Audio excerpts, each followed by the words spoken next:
In today's video, we're going to be breaking down what exactly is the best non-carnivore food to have on occasion on the carnivore diet. Now, just to be clear, every single plant in at least some way is going to be defended. So because of this, eating a strict carnivore diet is, in my opinion, going to be a lot better for you than any other type of diet. However, on occasion, sometimes people get bored and they want to eat something non-carnivore. So this video is going to break down which food you should include if you are going to go off it. I'm going to look at every main type of food like fruits, vegetables, things like wheat, and break down exactly what these things are going to do to us. To start, let's get rid of the obvious. It's not processed foods. They're terrible. In fact, I don't even think they are food. Genuinely, these foods are made by teams of scientists to trick your hunger signaling, so you're more hungry before you start eating it than by the time you finished. For the most part, they also contain almost no nutrients. This stuff can seriously barely be considered food. It's an addictive drug. The stuff that is in these foods is genuinely unbelievable. For example, take soy lecithin. What they do is they get a soybean, which is full of phytoestrogens which mimic estrogen in the body and mess up our hormone balance to start with, extract the oil from it, and then put it through a number of processes, including degumming, bleaching, filtration, extraction. Seriously, go online and Google the ingredients for your favorite processed food. Often you literally have to scroll down to see all the ingredients. Additives, preservatives, you name it, it's all in there. So I'm sure we all knew this before clicking on the video, but it's definitely not a processed food. So now let's look at whole organic foods. First up, we're going to talk about fruit, which is barely even real nowadays. Most fruit nowadays is not only genetically modified, but it's sprayed in a ridiculous amount of pesticides. Even organic only means organic pesticides, which by definition comes from a natural source. What does a natural source even mean? Technically speaking, at some point or another, everything came from a natural source. So don't be fooled by the term organic. There are so many mechanisms in fruit that are going to mess with our hunger signaling, and for a lot of people, if you consume fruit, you're going to gain weight, as well as the fact it's going to mess with your fat adaptation and take you out of ketosis. Now, have humans eaten fruit from time to time? Possibly. From about 2.5 million years ago up until 12,000 years ago, a large proportion of the earth was covered in ice, which made fruit very hard to come by. It's also seasonal. And when we look at the nitrogen ratings in our fossils, which to put simply, the more nitrogen you have, the more carnivorous you are. All of our fossils come back with very high nitrogen ratings, which signals to us that we did not consume many plants. Now, of course, from time to time, tribes would stumble across fruit and consume some. However, like I said, fruit is not real anymore. Now, what about something like avocados, which allegedly aren't genetically modified? And I say allegedly because how do we really know? But let's, for the sake of this argument, say that they're definitely not. The first thing that avocados are going to do is mess with your hunger signaling. Avocados have a very unique makeup in the sense that they contain both carbohydrates and fats. Now, this is very rare in nature, and one of the only other food groups that does this is dairy, and we know dairy is designed for growth. When humans consume fats and carbohydrates at the same time, it does mess with our hunger signaling. Now, another problem with avocados is that they're picked unripe and they ripen once they're off the tree. When fruit is unripe, it means the plant doesn't want it to be eaten yet, so it means it's more defended, as well as the fact that the fat in avocados is relatively high in linoleic acid, which, as we're seeing, there's increasing evidence that this is highly inflammatory to humans. And even though we can't 100% prove this yet, it's at least very evolutionary inconsistent as to what we've eaten in the past. And the more and more we find out about the human body, it seems that as soon as we do something that is evolutionary inconsistent, it tends to have harmful effects on us. And the next thing is vegetables, and the first thing I'll say to this is why. They taste terrible. Now, for a while, even I had myself convinced that I like vegetables. I ate so many of them, which gave me an acquired taste, which, as I've talked about before, we developed this as a survival mechanism, is because our bodies think that because we're eating so much of something, that it's one of our only sources of calories. So if they don't start to at least tolerate the taste, it means we're going to stop consuming calories and we'll die. However, after starting the carnivore diet, I realized, boy oh boy was I mistaken. If you are someone who thinks you like vegetables, I challenge you to eat your favorite vegetable raw, without any seasonings, and don't cook it. Let's say you like something like mushrooms. I guarantee it's the butter you're sauteing it in and the salted pepper you're putting on top of it that's what makes it taste so good.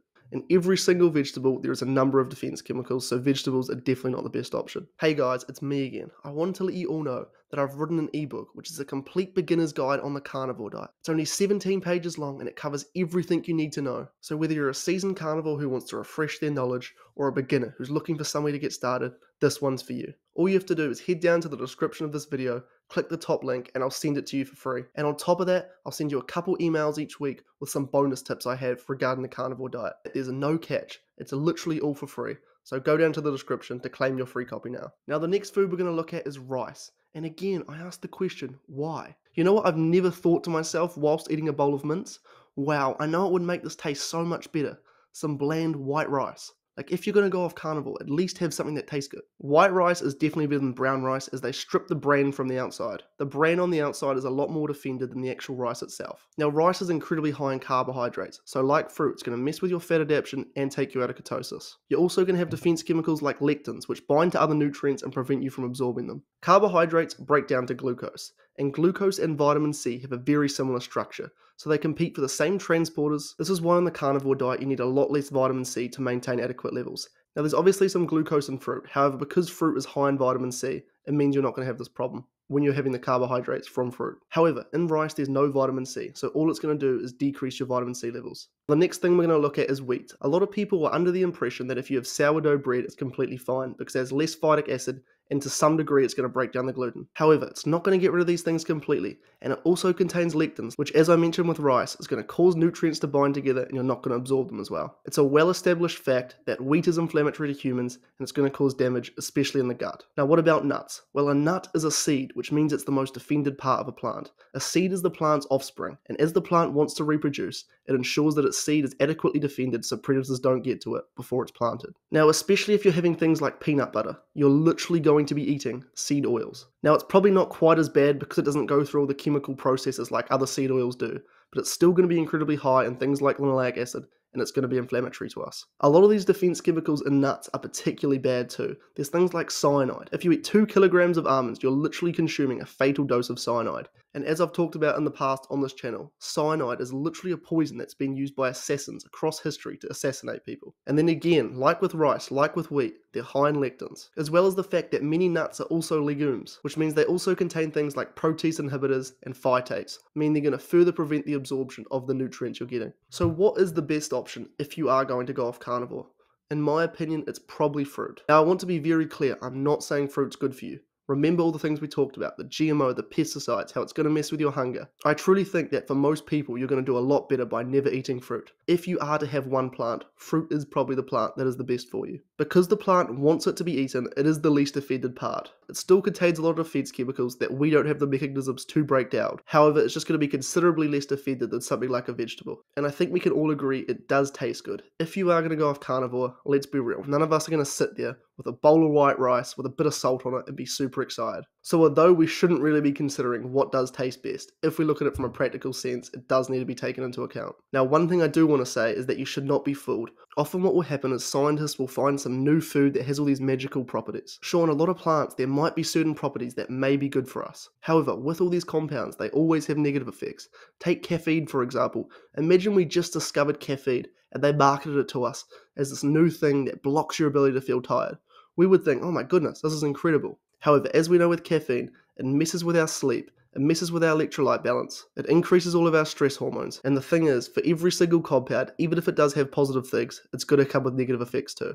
Every single plant will be defended in some way. So how often should you go off carnivore? Well, it's completely up to you. The less, the better. And if you never ever want to go off it, that is the best thing you can possibly do. If you do have something off carnivore, make sure you take a conscious note as to how you just don't feel your best. For me, over time, the more I've realized that every time I eat something that isn't carnivore, I just don't feel as good. What's happened is that over time, I just have less and less desire to eat anything other than fatty meat. Now, a lot of people from time to time will go off carnivore. You know, we're all human. We all have a hedonistic side, at least to some degree. So at some point, at least for some people watching this video, you're bound to slip off. When you do this, make sure that for the next 5 days at least, you eat nothing off carnivore. What a lot of people do is that they'll slip off and then they'll just say to themselves, oh, well, you know, it's Friday now, so I'll just stay off carnivore for the weekend, and then starting next week, I'll get back into it. For so many people, this just ruins weeks of progress because you eat all this garbage in the weekend, you re-inflame yourself, you gain all your weight back. Anyway, that concludes today's video. I hope you guys enjoyed. If you have any comments, anything to add, leave them down below so I can get back to you. And if you're looking for one-on-one coaching to help with your weight loss and to break through your plateau on your carnivore journey, I have a link in my description which will take you to my website. Thank you guys very much for watching. Now, YouTube thinks you're going to enjoy this video, so if YouTube's got it right, click that button.